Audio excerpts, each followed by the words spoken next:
Kita atas nama Ketua DPD Partai Gerindra Provinsi Maluku menyampaikan terima kasih dan apresiasi kepada rekan-rekan media, baik media cetak, media elektronik maupun online yang berkesempatan hadir untuk meliput kegiatan deklarasi mendukung Bapak Haji Prabowo Subianto sebagai calon presiden Republik Indonesia tahun 2024 yang akan datang. Melihat apa yang dilakukan oleh Jokowi ini bisa dilihat dari dua kacamata ya. Kacamata pertama ini betul-betul dia sudah mulai memilih calon yang akan di-endorse.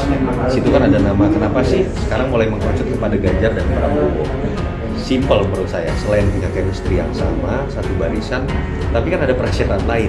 Yang di-endorse kan harus punya peluang menang. Dan kita tahu dari nama-nama yang dikatakan dekat dengan Jokowi ini kan hanya dua orang ini yang surveinya selalu masuk di 3 besar. Jadi menurut saya ini adalah bentuk adaptasi dari Jokowi malah untuk kemudian berpikir realistis untuk ikut dalam barisan ini. Untuk melaksanakan ini, alhamdulillah di 50 kota, 32 provinsi di 50 kota. Dan semuanya baik-baik saja, lancar tadi. Terus setelah ini kita pun akan melakukan kegiatan yang lain. Deklarasi ini bukan hanya sekedar deklarasi, artinya kita setelah deklarasi kita membagikan sembako, terutama di 50 kota tadi, puluhan bahkan ada yang ratusan sembako, terus banyak sembako yang kita bagikan. Kemudian di 50 kota itu dibagikan ke yang tidak mampu dan atau yang terdampak pandemi. Prabowo dan Ganjar adu kuat dominasi pemberitaan di media online. Ketua Umum DPP Partai Gerindra, Prabowo Subianto dan Gubernur Jawa Tengah Ganjar Pranowo mendominasi pemberitaan di media online nasional. Porsi media memberikan porsi besar bagi kedua tokoh nasional tersebut. Hasil itu berdasarkan hasil monitoring media terhadap 20 media online nasional yang dilakukan dengan metode purposive sampling dengan menganalisis semua berita yang berkaitan dengan kata kunci capres dalam rentang waktu 1-7 November 2021 yang dilakukan oleh Archi Research and Strategy. Baik Pak Prabowo Subianto maupun Pak Ganjar Pranowo dimention sebanyak 69 kali dalam berita. Artinya, kedua tokoh tersebut mendapatkan perhatian lebih dari media, kata Direktur Eksekutif Archi Research and Strategy Mukradis Hadikusuma melalui keterangan tertulis di Jakarta.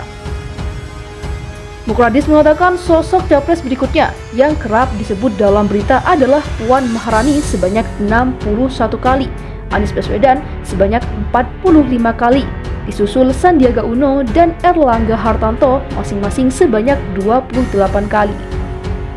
Ia menambahkan meskipun dalam berita tidak dijadikan sebagai objek utama pemberitaan, namun nama lain juga cukup banyak disebutkan.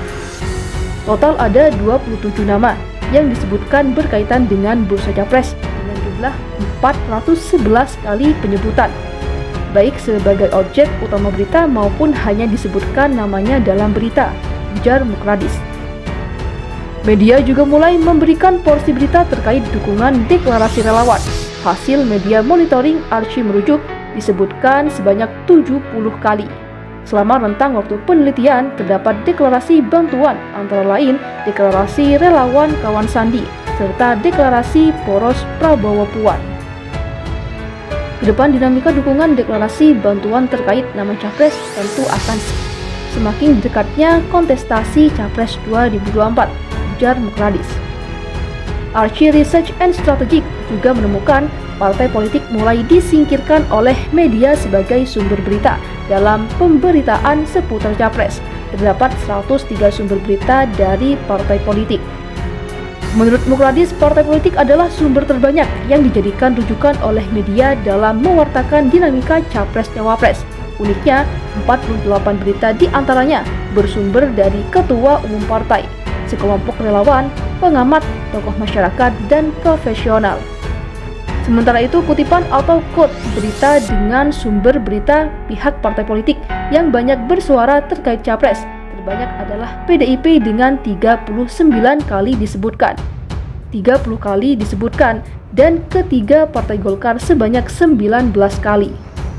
Bahkan parpol lain yang tidak ikut dalam pemilu 2019 muncul bersuara terkait Capres, antara lain Partai Gelora, Partai Bintang Reformasi, Partai Kebangkitan Nusantara, dan Partai Keadilan dan Persatuan, imbuhnya. Merujuk hasil pemantauan media, rentang waktu 1-7 November 2021, Archi Research and Strategic memprediksi dinamika bursa Capres masih menjadi isu yang akan banyak merugikan media. Demikian juga dengan prediksi persekutuan partai terutama Partai Golkar akan dinantikan para awak media. Berikutnya, rivalitas yang muncul antara Ganjar Pranowo dan Puan Maharani menjadikan petinggi PDIP cukup sering muncul di media terkait belum ada nama kandidat yang akan diusung dalam bursa Capres. Rivalitas ini malah menjadi pemicu himbauan agar kader PDIP tidak berwacana soal nama Capres. Kas Mukradis.